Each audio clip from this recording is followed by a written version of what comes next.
Students, today our topic of discussion is organ specific and tissue specific manifestation of infection. Now, what is this organ specific and tissue specific manifestation? Now, point of entry of pathogens and their site of infection. So, we should know which pathogen entered through which point and to the body, and what is the site of infection, like which organ is the target of that pathogen. Now, pathogens may enter the body through different parts like nose, mouth, skin, blood and sexual organs, right? So, what are the point of entry?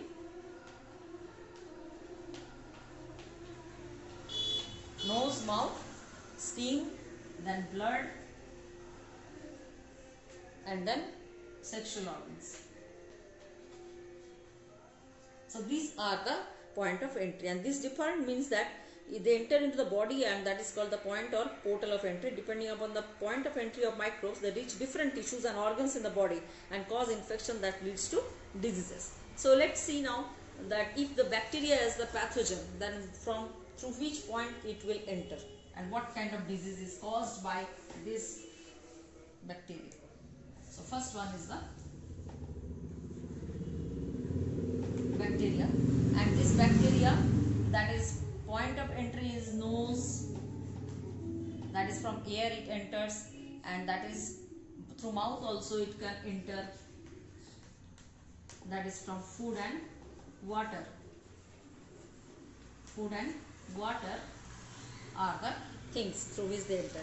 Now, normally the tissue, that organ which is affected is lung. Okay, lung, and if they enter through mouth, then it may be alimentary canal, that is gut.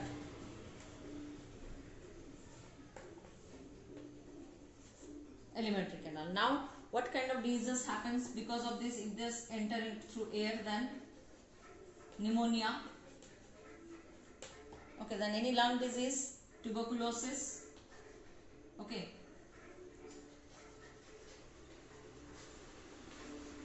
Tuberculosis, and if it is entering through food, that is typhoid. If it is entering, bacteria entering through mouth, then diarrhea. So, these are the things. If the bacteria enters through nose, then lung is the affected one, and if the bacteria enters through mouth, through food and water, then alimentary canal or digestive tract is the infected one.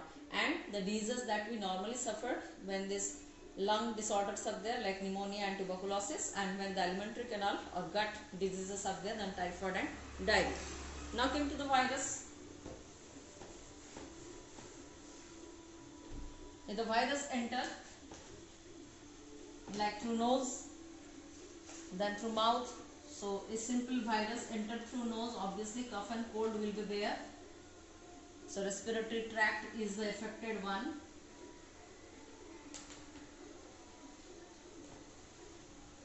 And if it enters through mouth,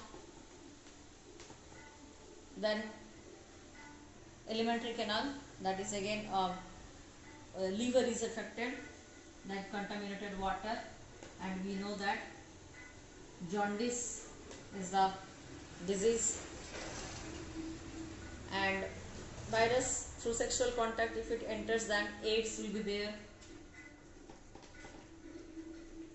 Then AIDS will be the disease. And if the virus will enter like through mosquito bite, if it enters through mosquito bite, then one disease is there, Japanese encephalitis, and then brain is the target organ in that. So, the disease is Japanese encephalitis. Now, simply if any worms or protozoans enter, let's see that.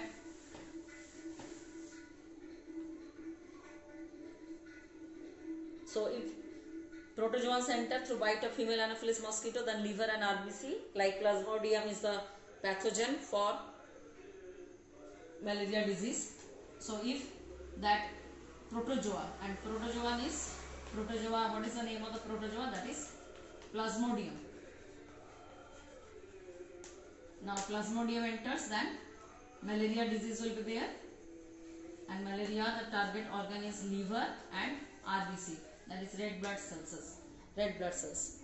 But now if the worms are there like Culex mosquito, then it goes to like lymphatic lymph system will be affected and we get filaria. Okay, so if the worms are there, then it causes the disease filaria, and there the lymph vessels are affected, lymph node. So this is the target organ is different and the point of entry is different, then different kinds of diseases happen. So if target organ is lung, then cough and breathlessness. If it is liver, then yellowing of skin, yellowing of eyes, and fever will be there. Brain, then headache, vomiting, unconsciousness. And if this alimentary canal is affected, then abdominal pain, loss of appetite, diarrhea. So such kind of things will be happening. Now what are the common effects of diseases on the body? So when anybody is suffering from disease, then fever and headache will be there. So what are the common symptoms? When any kind of pathogen enters, what are the common effects?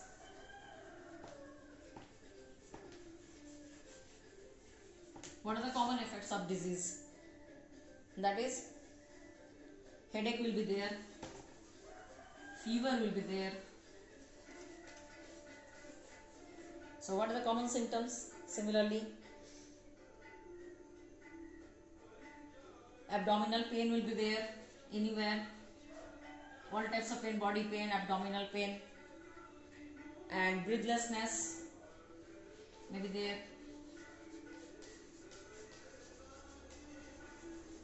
So this type of common symptoms always see whenever we go to doctor, we tell the symptoms of the disease and doctors diagnose the disease. So it helps in diagnosis. The symptoms are helping in diagnosis. So these are the certain general characteristics of whenever of a person, whenever the person is suffering from any infection and pathogen enters into the body. So read NCERT thoroughly. Thank you very much.